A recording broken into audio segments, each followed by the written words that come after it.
Graça e paz, meu irmão, minha irmã. Que alegria poder mais uma vez estar aqui para trazer uma mensagem do coração do Senhor ao nosso coração. Que Deus abençoe a sua vida, que Deus abençoe sua casa, sua família, que Deus continue abençoando o seu dia, sua semana, seu mês, no nome de Jesus. Espero que esteja tudo bem com você. Comigo está tudo bem, graças a Deus. Aprove o coração do Senhor que me trouxesse aqui nesse dia 5 de maio de 2024, às 16 horas e 35 minutos, 4h35 da tarde, hora que eu estou gravando esse vídeo, para trazer para mim e para você uma mensagem do coração de Deus para o nosso coração, para o nosso direcionamento, para a nossa exortação, ou seja, para animar a nossa vida, para repreender, para converter os nossos caminhos. Enfim, Deus ele nos fala em amor para que nós possamos, através do amor e através do amor do Senhor, a gente é direcionado a tudo aquilo que Ele sonha e que Ele deseja para mim e para a sua vida. Então, que você possa fazer desse momento um momento único, que você possa meditar na palavra de Deus, que realmente essa palavra ela possa confrontar o seu coração, assim como confronta o meu, e colocar a gente sempre, deixar a gente sempre fora daquela linha de descanso, né? Daquela linha de conforto. A gente tem que estar sempre pronto a ser confrontado pelo Evangelho. A gente nunca pode se achar naquela posição de estar tranquilo, não. A gente tem que estar sempre sendo chacoalhado por Deus para entender que nós somos completamente dependentes dele. Amém? Então, vamos, sem mais delongas, para o tema dessa mensagem, que eu vou dizer para vocês que é um pouco polêmico. E o tema dessa mensagem é esse aí que está no slide. Deus é amor, sim, mas... E para a gente poder discorrer sobre esse tema, sobre essa mensagem, o Senhor trouxe ao meu coração um texto que está lá na segunda carta de Pedro, capítulo 2, os versículos de 4 até a letra A do versículo 10. Então, segunda carta de Pedro, capítulo 2, versículos de 4 a 10, só a parte A do versículo 10. Vamos falar sobre isso, né? Sobre Deus é amor, sim, mas o que é isso? O que significa isso? Muitas pessoas, elas se escondem nessa frase, né? Deus é amor, Deus é amor, Deus é todo tipo de amor, Deus...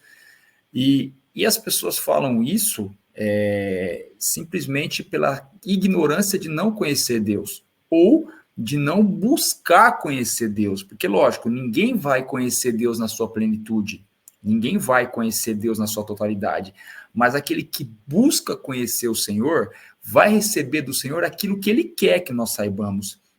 Então, conforme você busca conhecer a Deus, por mais que nós não vamos conhecê-lo na sua totalidade, nem tem como, porque senão ele não seria Deus, né?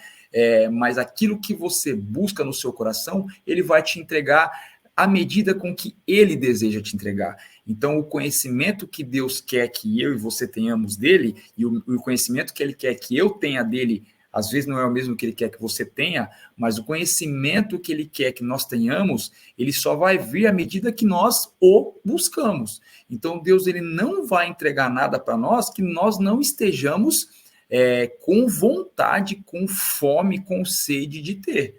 Então, muitas pessoas falam sobre Deus, sobre atributos de Deus, distorcendo esses atributos de Deus, única e exclusivamente por não conhecê-lo. Então, Deus é amor. Ou melhor, não é nem que Deus é amor, o amor é Deus, né? Ele é, mas o que é isso? Né? O que seria esse mas? E esse mas é o que nós vamos trabalhar nessa mensagem de hoje. Então vamos lá, vamos começar a ler a palavra do Senhor que diz assim: pois Deus não poupou anjos quando pecaram, mas, lançando-os no inferno, prendeu-os com correntes de escuridão, reservando-os para o juízo. E ele não poupou o mundo antigo, mas preservou Noé, pregador da justiça, e mais 7 pessoas, quando fez vir o dilúvio sobre o mundo de ímpios, e reduzindo as cinzas as cidades de Sodoma e Gomorra, condenou-as à ruína completa, tendo-as posto como exemplo do que viria a acontecer com os que vivessem impiamente. Mas livrou o justo Ló, que ficava aflito com a conduta libertina daqueles insubordinados. Porque esse homem justo, pelo que via e ouvia ao morar entre eles, atormentava a sua alma justa, dia após dia, por causa das obras iníquas que aqueles praticavam. Assim, o Senhor sabe livrar o coração, sabe livrar da provação os piedosos e manter os injustos sob castigo, para o dia do juízo, especialmente aqueles que, seguindo a carne, andam em desejos impuros e desprezam qualquer autoridade. Então aqui, esse texto aqui, esse capítulo 2, esses versículos, eles estão muito claros. Deus, ele é amor, ele ama, mas quem Deus ama? Quem Deus poupa? Deus poupa o justo. Deus poupa aquele que obedece às suas leis, aquele que é justo, aquele que segue os seus mandamentos. Mas aqui ele fala que ele não poupou anjos, porque esses pecaram, ele conduziu-os ao inferno, ele não poupou o mundo antigo do dilúvio, ele não poupou o mundo ali, ele destruiu o mundo com águas vindas do céu, mas ele poupou o justo Noé e mais 7 da família dele. Ele não poupou a cidade de Sodoma e Gomorra, porque eles viviam no pecado, mas livrou o justo Ló, que não agia conforme aquele povo. Então, assim, Deus, ele é amor, mas ele não é, mas ele também é justiça. Então, Deus é amor, mas Deus é justiça. E a justiça de Deus, ela só vem para aqueles que não seguem as leis, mandamentos e estatutos dele. Aí vem o juízo, aí ele vai julgar. E ele é amor com aqueles que obedecem. Então, ele vai livrar aqueles que são obedientes a ele, aqueles que realmente seguem uma conduta, uma vida justa, uma vida reta aos olhos do Senhor. Ele vai livrar da condenação, do castigo, mas ele não vai poupar aqueles que não fazem isso. Ele não vai poupar aqueles que agem contrários à vontade dele. Então, não venha dizer que Deus é amor. Deus é amor para você, se você for fiel a ele, se você amar ele e se você viver segundo a vontade dele, ele vai ser amor para você. Agora, se você não viver de acordo com a vontade de Deus, se você não fazer aquilo que a Bíblia nos manda fazer, você pode ter certeza que o seu juízo, o seu julgamento, ele tarda, mas ele não falha. A mão de Deus vai pesar sobre você, sobre mim também, sobre todos aqueles que não estão debaixo da vontade do Senhor. Então vamos lá, meditando na palavra. O texto que lemos vem nos mostrar o poder da justiça de Deus. Então, Deus é justo. Deus é amor? Sim, mas ele é justo. Ele é justo. E o Senhor torna ainda mais claro nesse texto aquilo que ele nos ensina sobre a lei da semeadura, que está lá em Gálatas, capítulo 6, versículos 7 e 8. Onde a sua palavra, a palavra de Deus, nos adverte que o plantio é opcional, mas a colheita é obrigatória. Então você planta o que você quiser, você não é obrigado a nada, você não é obrigado, Deus não te obriga a nada, meu irmão, minha irmã, ele não obriga você a nada. Porém, a colheita, ela é obrigatória. Se você plantou pecado, você vai colher juízo em cima do pecado. Se você plantou obediência ao Senhor, você vai colher as bênçãos da obediência que você teve perante a Deus. Então você planta o que você quer, mas a sua colheita não tem como você escolher. Você vai colher aquilo que você plantou. Deus usa a vida de Pedro, que foi o que escreveu a segunda carta aí que nós lemos, para nos trazer o conhecimento sobre quem ele é e como age, e que o seu juízo vem sobre justos e injustos. Tá? Então ele vai julgar justo e injusto, em cima daquilo que eu falei na lei da semeadura. O julgamento vai vir em cima da sua vida. Qual é o tipo de vida que você leva? É uma vida que agrada ao Senhor? Vai vir um juízo sobre você também. Vai vir um juízo de bênção sobre você. Você anda desobediente a Deus? Vai vir um juízo pesado sobre a sua vida. Pedro apresenta alguns fatos ocorridos no passado. Então ele apresenta para a gente o dilúvio dos tempos de Noé, onde o mundo lá, a Bíblia lá em Gênesis mostra para a gente que o mundo vivia de qualquer jeito. Ali já estava começando, o negócio estava começando a partir do Éden, né? De tudo que aconteceu no Éden, o pecado, a queda do homem, já foi degringolando tudo. Então o mundo já estava de um jeito já que Deus precisou resetar o negócio, acabar com tudo para poder reiniciar através de Noé. Ele mostra para a gente a destruição de Sodoma e Gomorra, também vai ler lá em Sodoma e Gomorra, eu não lembro qual que é a passagem que está Sodoma e Gomorra, se é, acho que é Êxodo, não, acho que é em Gênesis ainda, se não me engano, Sodoma e Gomorra, mas fala que era uma cidade completamente pervertida, e ali Deus também mandou fogo do céu e destruiu aquelas cidades, né? E aqui também mostra pra gente que teve uma expulsão no céu, 1/3 dos anjos do céu foram expulsos junto com Satanás. Por quê? Porque desobedeceram e se rebelaram contra Deus. Então, olha só, os anjos, que são criaturas celestiais, que são exércitos do Senhor, exércitos celestiais do Senhor, nem os anjos foram poupados do juízo de Deus. Por quê? Porque eles se rebelaram. Então, aqui mostra que Deus ele é bom, Deus ele é amor, mas não vem você querer achar que você pode levar a vida do jeito que você quiser só porque você tem no seu coração uma imagem errada de Deus, que Deus é amor. E não é assim que funciona. Deus ele não vai agir conforme o que você quer, tá? Deus não vai agir conforme o que você quer para sua vida, aquilo que você acha que é bom para você. Deus vai agir conforme a vontade dele. Deus vai agir conforme a palavra dele. Então não é conforme você quer, é conforme ele quer. Trago aqui a nossa lembrança, o que Deus nos apresenta em sua palavra, escrito no livro de Deuteronômio, capítulo 7, os versículos de 9 a 11. Presta bem atenção. Portanto, saibam que o Senhor, seu Deus, é Deus. Ele é o Deus fiel, que guarda a aliança e a misericórdia até 1000 gerações aos que o amam e cumpre os seus mandamentos. Aqui eu vou dar uma pausa. Olha só, ele é fiel e ele guarda a aliança, tá? Ele guarda a aliança, a misericórdia, ou seja, a bondade de Deus, a aliança de Deus com o homem, as bênçãos de Deus. Ele é fiel para cumprir aquilo. Mas para quem?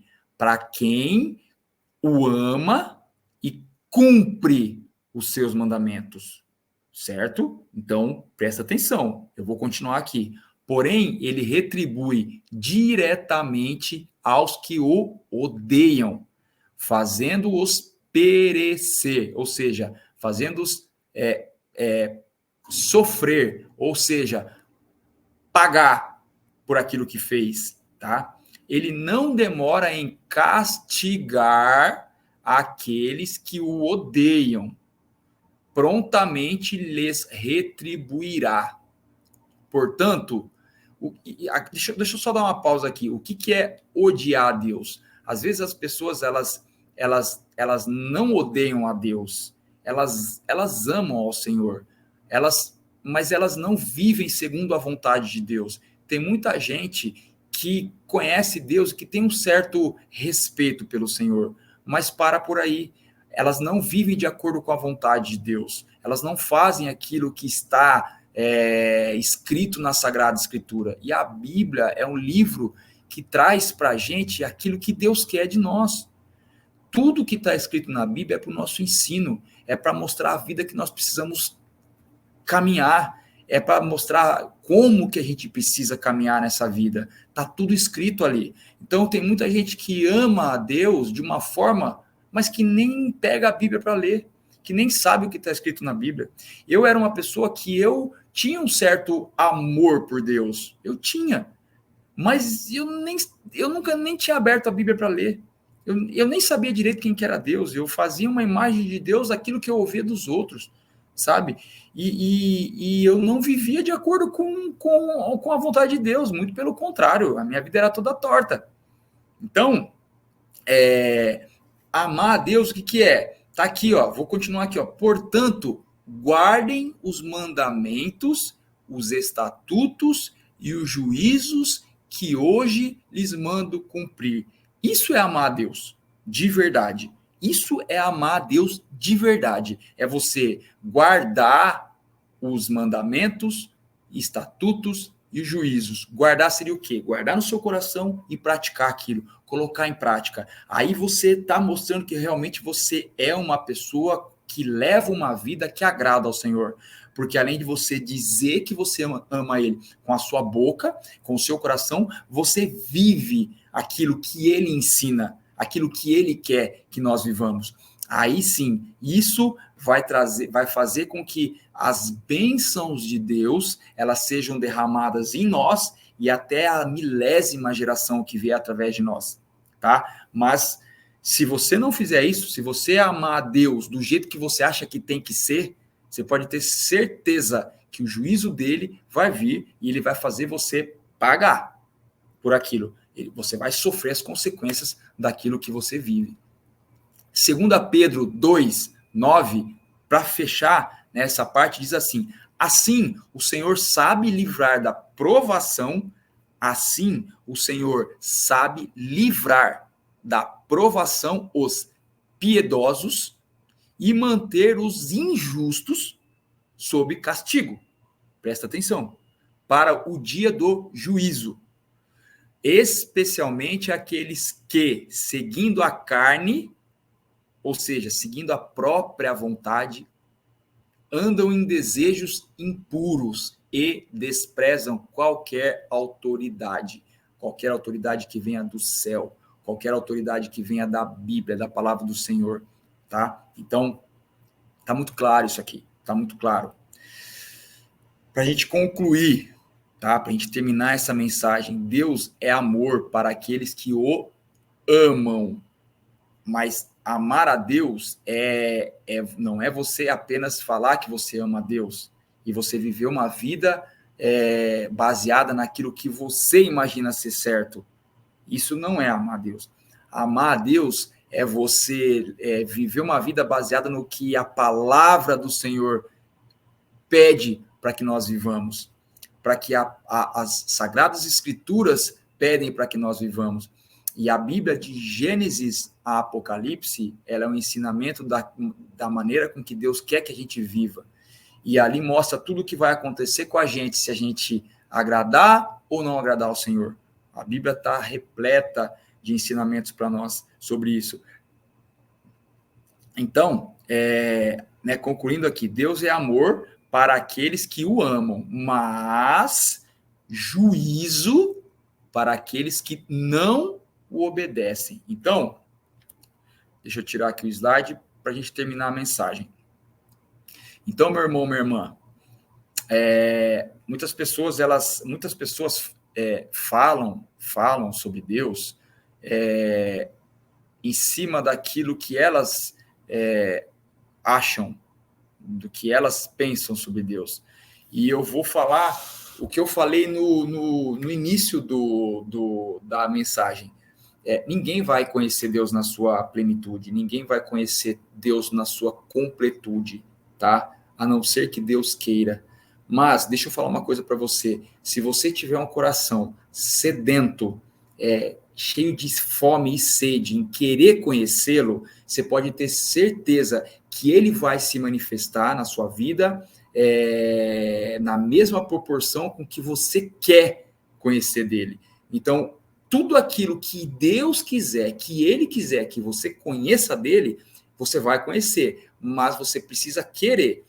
Não adianta você querer conhecer Deus através do que outros falam de Deus. Você precisa conhecer Deus através daquilo que você quer. A sua busca por Deus no teu local, no teu ambiente de oração, na tua casa. Você precisa conhecer Deus através da leitura da palavra. Deus vai se revelar para você através da Bíblia. E com certeza você vai, como eu hoje tenho uma outra visão de Deus, porque eu busquei muito e ainda busco isso. Eu falo que eu não estou satisfeito com o que eu conheço de Deus hoje. Não estou. O que eu conheço de Deus hoje, acabou. Hoje. Mas amanhã eu quero mais. Então, assim, eu sempre falo para ele, pai, eu quero mais do Senhor. Eu quero mais, quero mais, quero mais. Me enche, me enche, me enche. Eu preciso de mais. Eu quero mais.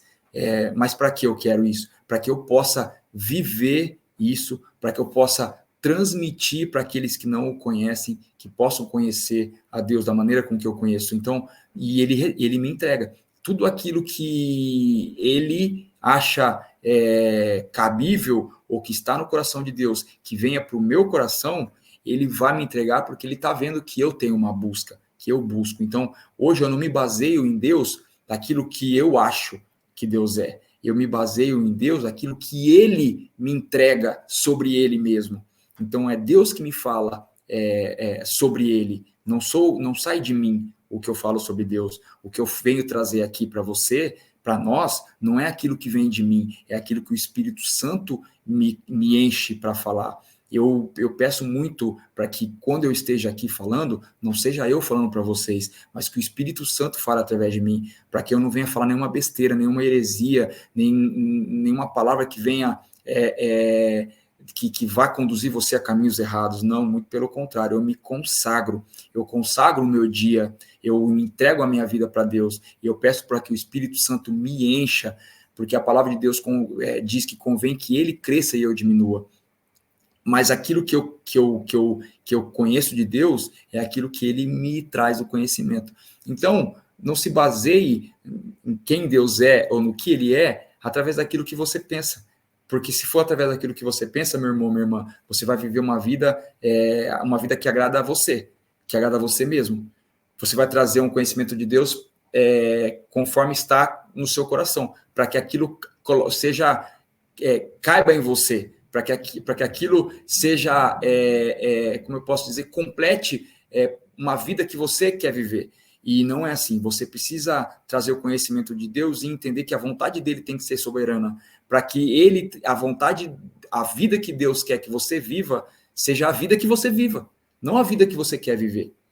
E que a sua vida seja norteada pela vontade de Deus. E que você seja sensível para ouvir o direcionamento do Espírito Santo, para que você tenha uma vida que agrade a Deus, para que aí sim as bênçãos dele sejam derramadas sobre você e sobre a sua família.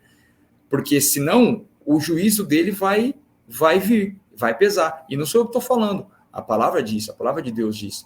Então, para que você tenha uma vida abençoada por Deus, para que você tenha a sua aliança firmada para você